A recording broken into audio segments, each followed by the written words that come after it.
एक बात आप मुझे बताइए, हर देश आगे बढ़ना चाहता है, अपने देश को आगे बढ़ाना चाहता है। यही काम किया ईरान ने। और मैं आपको बता दूं कि जिस तरीके से आज विश्व के जितनी भी जगह लड़ाई दंगे और फसाद होते हैं, उसमें हाथ होता है अमेरिका का।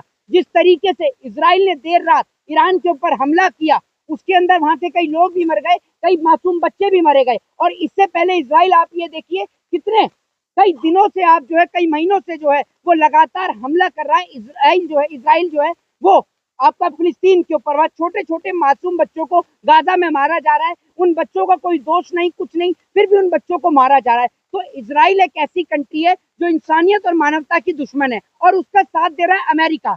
एक बात आप मुझे बताइए, इजराइल जो है उसको सैन्य शक्ति कौन देता है? सैन्य शक्ति देने वाला देश है अमेरिका। और उसके बाद डोनाल्ड ट्रंप ऐसा दिखाते हैं कि उनको इस हमले की कोई खबर ही नहीं है।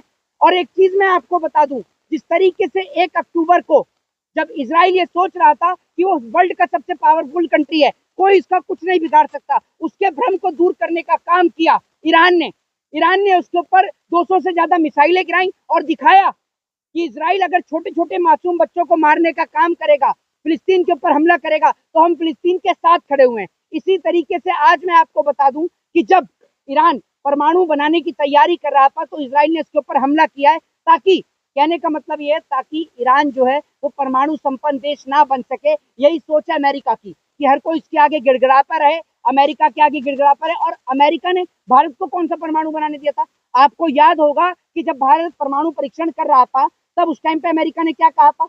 तब उसने भारत को भी रोकने की कोशिश करी। तो अमेरिका नहीं चाहता कि कोई भी देश आगे बढ़े, कोई भी देश तरक्की करे। यही कारण है कि इजराइल जो है वो अमेरिका के इशारों पर चल रहा है और ईरान के ऊपर हमले कर रहा है। जी, लेकिन ईरान का ये कहना है कि हम परमाणु हथियार नहीं बना रहे।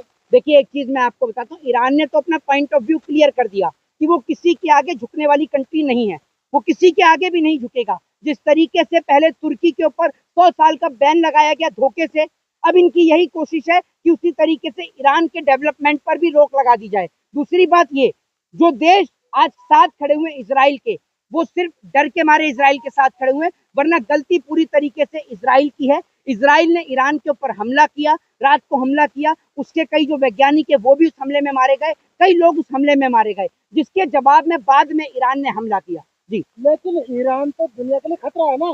कैसे खतरा है दुनिया के लिए?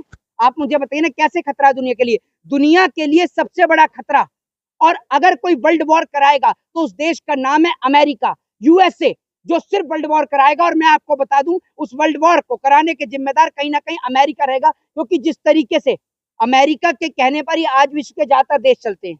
आप ये समझ लीजिए, अमेरिका ये जो सोच रहा है, एक कहावत है, राहत इंदौरी साहब का एक शेर है कि अगर लगेगी आग तो आएंगे घर कई जद में। यहाँ सिर्फ हमारा ही घर थोड़ी है। तो अगर अमेरिका ये सोच रहा है कि सारे देशों को आपस में लड़ाकर वर्ल्ड वॉर कराकर वो बच जाएगा, तो ये उसकी गलत फहमी है। आपने देखा जब हिरोशिमा और नागासाकी पे परमाणु गिरे थे, आज भी वहां के बच्चे अपाहिज पैदा होते हैं। तो एक बात मैं आपको कहना चाहता हूं कि आप अगर ये सोचते हैं कि आप ईरान को निस्तो नाबूद कर देंगे, तो आपकी ये गलत सोच है।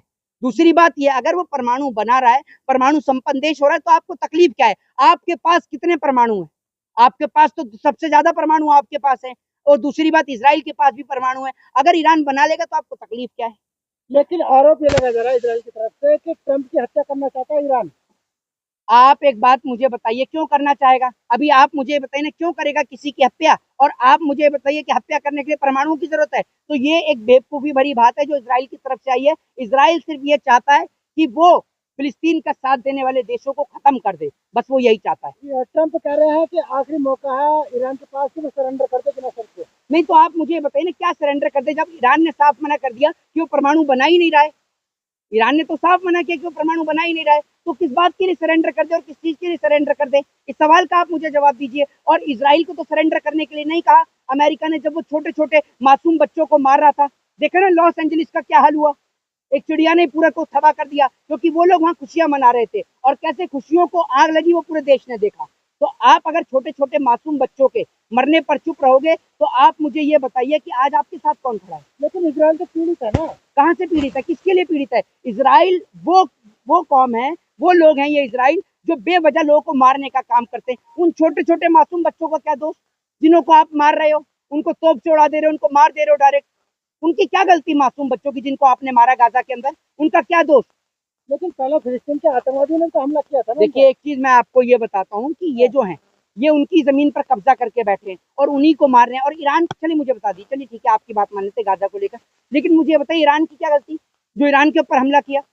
ईरान के ऊपर भी तो इसराइल ने बेवजह हमला किया। तो ये बात लोगों को समझनी चाहिए, देखनी चाहिए। जय हिंद। देखिए एक चीज मैं आपको बता देता हूँ, ये जो हमला हो रहा है ये देश के अंदर जितनी भी लड़ाइयां होती हैं उनकी सबसे बड़ी वजह होता है सिर्फ अमेरिका, यूएस।